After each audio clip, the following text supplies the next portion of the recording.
Tyre பராமரிப்பு பற்றிய விழிப்புணர்வு கார் வைத்திருக்கும் ஒவ்வொருவருக்கும் இருக்க வேண்டும்.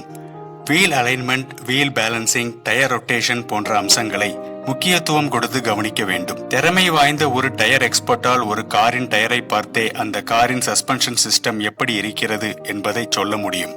மோசமான வீல் அலைன்மெண்ட், பேலன்சிங் முதலில் காரின் சஸ்பென்ஷனையும் ஸ்டீரிங்கையும் பதம் பார்க்கும். ஸ்டீரிங்கை நேராக வைத்தாலும் கார் தொடர்ந்து நேர்கோட்டில் செல்லாமல் இடது அல்லது வலது பக்கம் இழுத்துக்கொண்டு போனால் அலைன்மெண்டில் பிரச்சனை என்று அர்த்தம். எவ்வளவு வேகமாக இழுத்துக்கொண்டு போகிறதோ அவ்வளவு மோசமாக அலைன்மெண்ட் இருக்கிறது என்று பொருள்.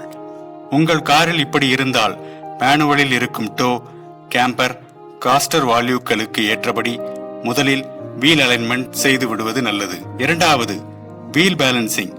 எந்த ஒரு காரின் வீலுமே 100% சரியான பேலன்சிங்கில் இருக்காது. வீல் பேலன்சிங் செய்த பின்பு சாலையில் ஓடத் துவங்கிய முதல் வினாடியில் இருந்தே பேலன்ஸ் மாற ஆரம்பித்துவிடும். அதனால்தான் அடிக்கடி வீல் பேலன்சிங் செய்ய வேண்டும்.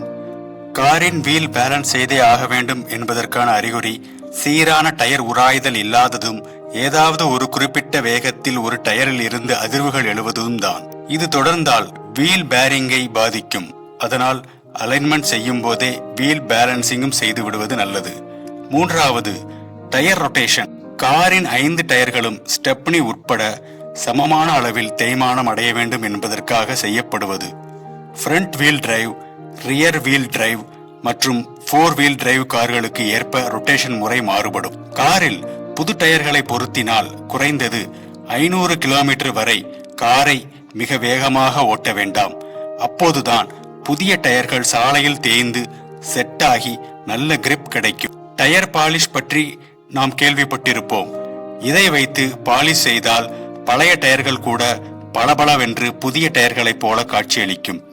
இதை டயரின் ட்ரெட்டுகளில் போடக்கூடாது. டயர் பாலிஷ் போட்டுவிட்டு வெயிலில் காரை நிறுத்தினால் பாலிஷ் உருகி டயரின் ட்ரெட்டுகளுக்குள் சென்றுவிடும். மேலும் பல அறிவிப்புகளை பெற இந்த சேனலை சப்ஸ்கிரைப் செய்து கொள்ளுங்கள்.